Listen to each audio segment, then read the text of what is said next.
वसुधैव कुटुंबकम भारतीय संस्कृतिर मूल वार्ता। किंतु परितापर विषय परिवार जहाको आमे मंदिर आख्या दे थाउ तार संज्ञा बदली जाउछि। वैकुंठ समान आहा अटे सेही घर, परस्पर स्नेह जही थाए निरंतर। स्नेह प्रेम मरुडीरु परिवार आज नर्कतुल्य। परंतु आम निकटरे वैदिक आर्य समाजर उदाहरण रहिछि। यह आदर्श स्थानीय थिला। आर्य परिवार थिला समाजर मेरुदंड। कर्तव्य परायणता, प्रत्येक व्यक्तिर निष्ठा, पारिवारिक शांति श्रृंखला और परस्पर प्रति सहयोगर मनोभाव पारिवारिक संपर्क को सुदृढ़ करुथिला। परिवार परस्पर स्नेह प्रेम और ममतार सुदृढ़ मूलदुआ। परिवार मुख्य पितांक इंगितरे और आदेश मानि सदस्य माने निज निज काम करुथिले।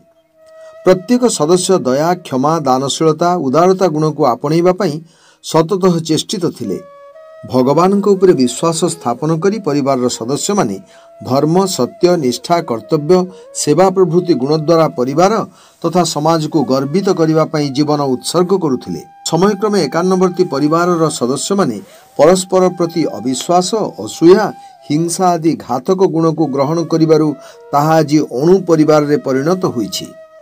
वस्तुवादी मनीष स्नेह प्रेम ममता भूली जाई अर्थ पछरे धावमान।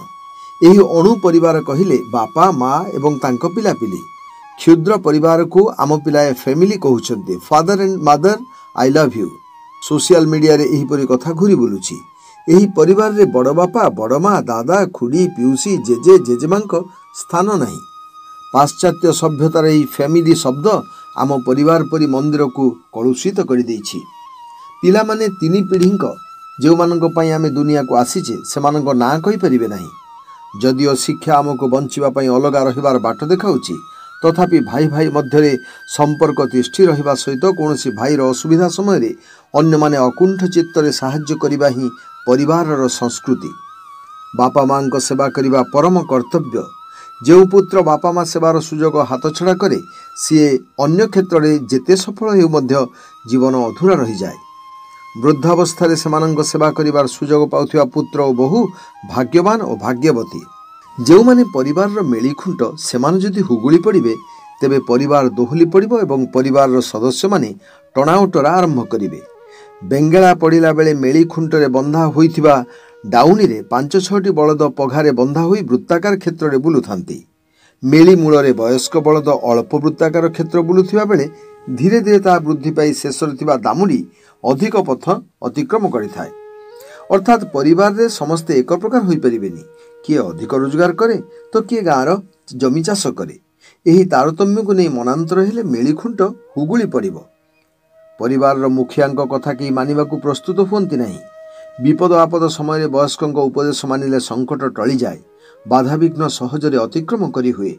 परंतु निजर स्वार्थ पाई और अहंकारर वशवर्ती होई परिवारर केतेक सदस्य स्नेह प्रेम और ममतार दौड़ी को छिंडाई देउछंती। जो भाई माने शैशव कहार दुख केही देखि पारु नथिले, कि हाथ उठेले पाखरे भाई थिले 100 गुण बल चली आसे। घरे जेते कली लागिले मध्य निमिषके ताहा उभेई जाए। निजे न खाई अन्य को खुआई कांदुथिबा भाईर आखि लुह पोछि सांत्वना दिए। समयक्रमे भाई भाई मध्यरे कलह उग्र रूप निए। थाना कचेरी को कथा जाए रक्ताक्त संघर्ष देखा दिए।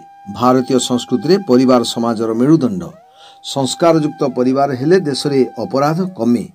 श्रृंखला शांति रे समाज अग्रगति कर चले। आम देश में मोट परिवार संख्या 24,84,08,494। देशर हाराहारी परिवार सदस्यों संख्या 4.8%।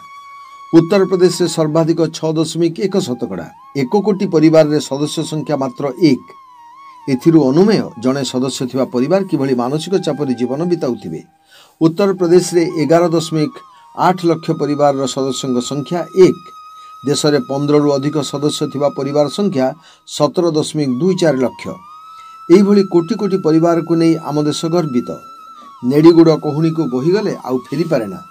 पारिवारिक संपर्क रे थरे फाट सृष्टि हेले जोड़ी हेबा कष्ट। भारतीय संस्कृतिर महान बाणी वसुधैव कुटुंबकम एही महान बाणी विश्वर चेतना उद्रेक करुछि।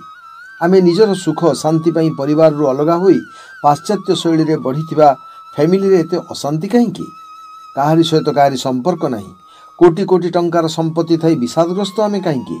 परिवार मंदिर रे वृद्ध पिता माता देवता और देवी ସେମାନଙ୍କର ଅବହେଳା ହେଲେ, ସେମାନଙ୍କ ଆଖିରୁ ଲୁହ ଝରିଲେ ଆମେ କେବେ ବି ଶାନ୍ତିରେ ରହିପାରିବା ନାହିଁ। ଜଣେ ଉଚ୍ଚଶିକ୍ଷିତ ସଂସ୍କାରୀ ନ ହେବା ଓ ଜଣେ ଅପାଠୁଆ ବା ଅର୍ଦ୍ଧପାଠୁଆ ସଂସ୍କାରୀ ହେବା ପରିବାର ଉପରେ ନିର୍ଭର କରେ। ଆମକୁ ମନେ ରଖିବାକୁ ହେବ, ପରିବାର ଠାରୁ ବଡ଼ ଧନ କିଛି ନାହିଁ, ପିତାଙ୍କ ଠାରୁ ବଡ଼ କେହି ସ୍ନେହୀ ନାହିଁ, ମାଆଙ୍କ କୋଳଠାରୁ ବଡ଼ କିଛି ଦୁନିଆ ନାହିଁ, ଭାଇଠାରୁ ବଡ଼ କେହି ଭାଗିଦାର ନାହିଁ, ଭଉଣୀ ଠାରୁ କେହି ଶୁଭଚିନ୍ତକ ନାହିଁ, ପତ୍ନୀ ଠାରୁ ଭଲ କେହି ସାଙ୍ଗ ନାହିଁ। ସେଥିପାଇଁ ପରିବାର ବିନା କୌଣସି ଜୀବନ ନାହିଁ।